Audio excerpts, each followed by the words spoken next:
Hello students, once again your Ganga ma'am is with you. Today we are going to start locomotion and movement, a new and very interesting chapter from your 11th syllabus. So इसमें से जो skeletal system का part है वो पहले करते हैं because it is very interesting. Movement वाला part थोड़ा बाद में करते हैं इसके, right? So just imagine your body without endoskeleton. Imagine कर सकते हो? नहीं.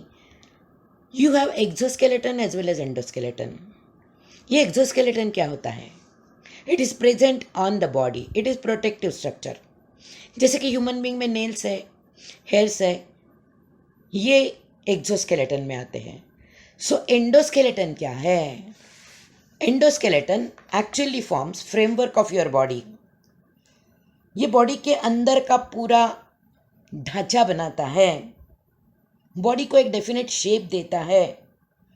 So the skeleton which is present inside the body is called endoskeleton, जिसमें बोन्स है, कार्टिलेज है, लेकिन human endoskeleton is mainly form by bones.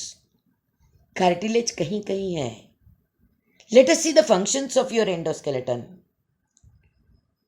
It gives definite shape. ये सबसे पहला फंक्शन है. दूसरा फंक्शन ये है कि protection. When you consider the cranium, it protects brain.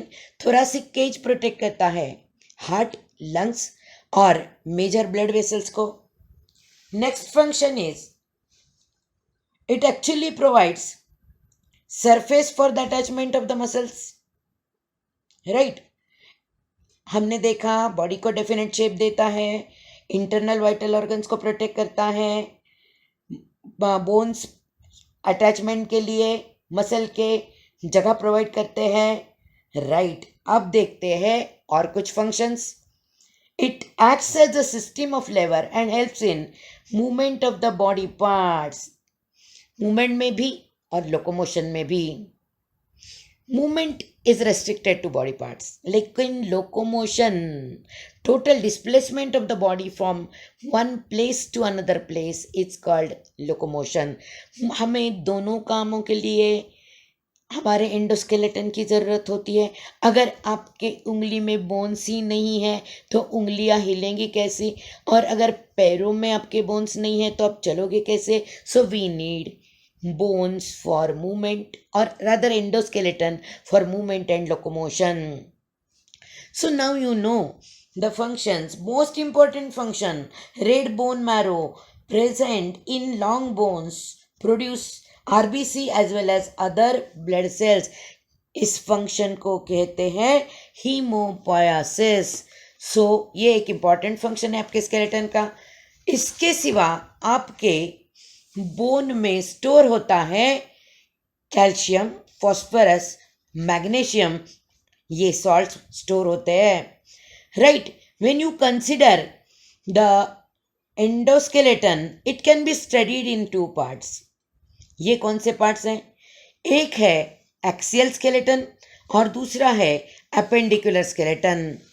When you consider axial skeleton, ये कौन सा पार्ट है? Axial skeleton is actually the part along with the central axis of the body. You can see the diagram.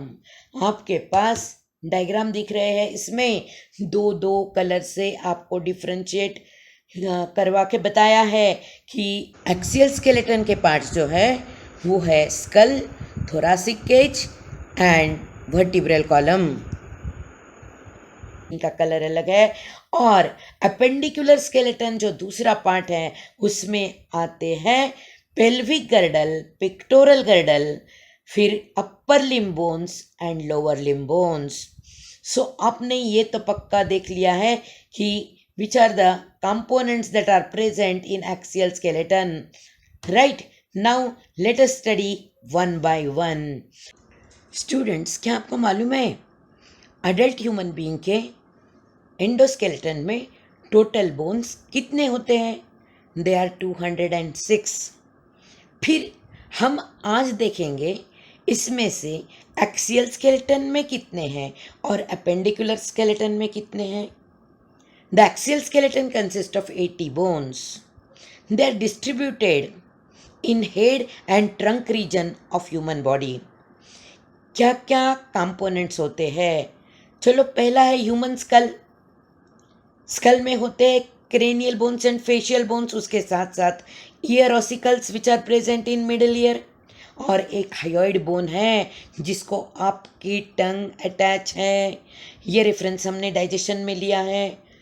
इसके बाद देखते हैं rib cage, आपका thoracic cage, और नेक्स्ट पार्ट आता है आपका vertebral column. So main components of axial skeleton are school.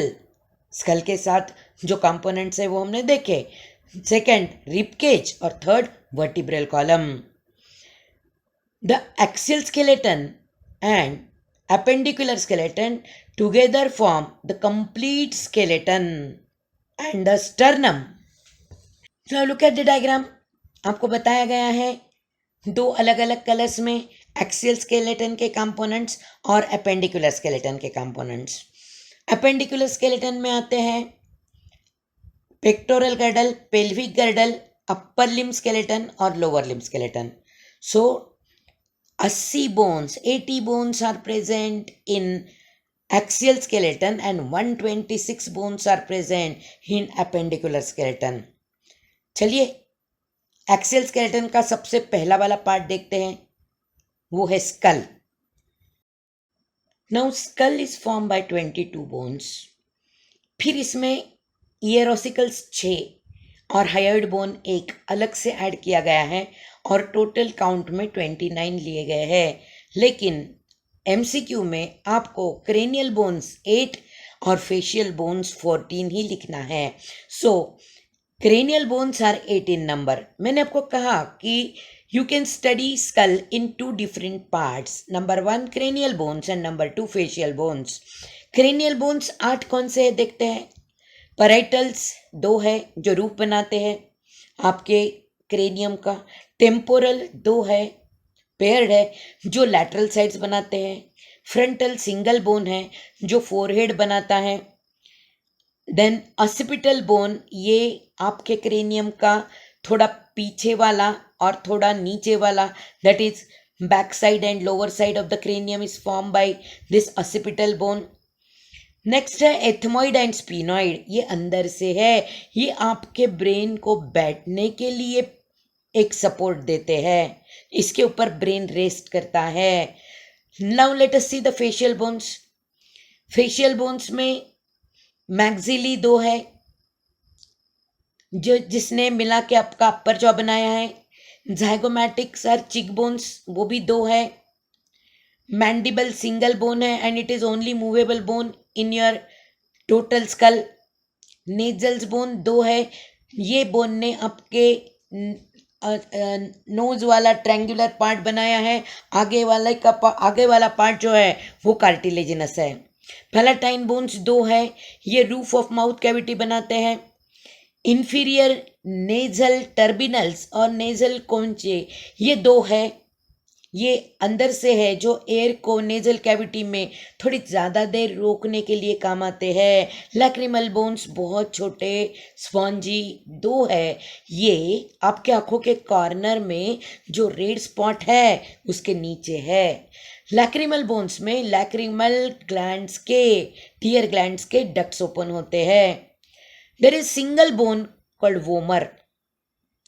अगर वोमर बोन की एग्जैक्ट पोजीशन देखना है तो आपको स्कूल में उंगली अगर होठों पे रख के चुप बैठो ऐसा टीचर बोलती थी ना, तो आपका एक एंड जो है वो है मैंडिबल पे उंगली का आता है और दूसरा है एग्जैक्टली नाक के सेंटर में नीचे. वो जो बोन हाथ को छोटा लगता है वो है vomer. So now you know the position of all bones that are present in your skull. So look at the diagram once again and confirm the names of all the bones that are present in skull.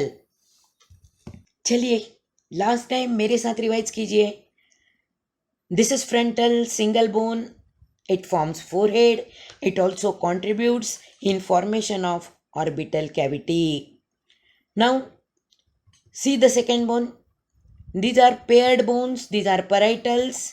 They form top and sides of the head, right. 2 parietal bones है जो आपका roof of cranium बनाते हैं। Now third bone is occipital bone, ये single है, ये back and lower side बनाता है आपके क्रेनियम का। लोअर साइड में आपको एक होल दिख रहा है, that is called foramen magnum. इसके ऊपर थोड़े इलेवेटेड 2 पोर्शंस है जिन्हें हम ऑक्सीपिटल कॉन्डाइल्स कहते हैं। So you have to remember here human skull is dicondylic. इसके फंक्शंस हम डिटेल में जॉइंट्स में सीखेंगे, लेकिन ये जो फोरामेन दिख रहा है आपको, फोरामेन मैग्नम, इसमें से आपका ब्रेन का last part medulla oblongata enter करता है स्पाइनल कॉर्ड के फॉर्म में वर्टिब्रल कॉलम के अंदर। So you have to remember the foramen magnum part of occipital bone. चलिए 4 नंबर के देखते हैं। These are temporal bones, they form lateral sides of cranium, ये पेयर्ड है। इसके बाद में आते हैं स्पीनॉइड बोन, ये सिंगल बोन है। स्पीनॉइड बोन जैसे मैंने कहा ब्रेन को बैठने के लिए बेस बनाता है। सो ये कंट्रीब्यूट करता है आईबॉल के सॉकेट के लिए, दैट इज ऑर्बिटल कैविटी में, राइट। फिर थोड़ा सा आपके लैटरल साइड्स टेम्पोरल के आगे वाला पार्ट भी ये बनाता है, और ये बनाता है बेस फॉर ब्रेन। इसमें एक छोटी सी कैविटी बनती है जो सपोर्ट करती है, जिसका नाम है सेला टर्सिका, जो एक्चुअल प्लेस देती है या सपोर्ट करती है आपके पिट्यूटरी ग्लैंड के लिए। इसे हाइपोफाइसियल फोसा भी कहते हैं। ये भी हम पिट्यूटरी के साथ सीखेंगे। The next part is ethmoid bone. Ethmoid bone आपके आँखों के ऑर्बिटल कैविटी के अंदर वाला बोन है। ये एंटीरियर पार्ट बनाता है जो ब्रेन के बेसमेंट में है, मतलब ब्रेन के बैठने के लिए जगह दी है। ये बोन है एथमॉइड बोन। स्टूडेंट्स, इतने सारे नाम याद कैसे रखेंगे गंगा मैम? तो चलिए बहुत सिंपल सा फंडा बताती हूँ। सवेरे और रात को ब्रश करने के टाइम पे मिरर के सामने खड़े रह के जोर जोर से आपके पूरे बोन्स के नाम बोल दीजिए। नेक्स्ट लेक्चर के पहले मैं आपके पूरे नाम लर्न है यही सुनना चाहती हूँ। बाय।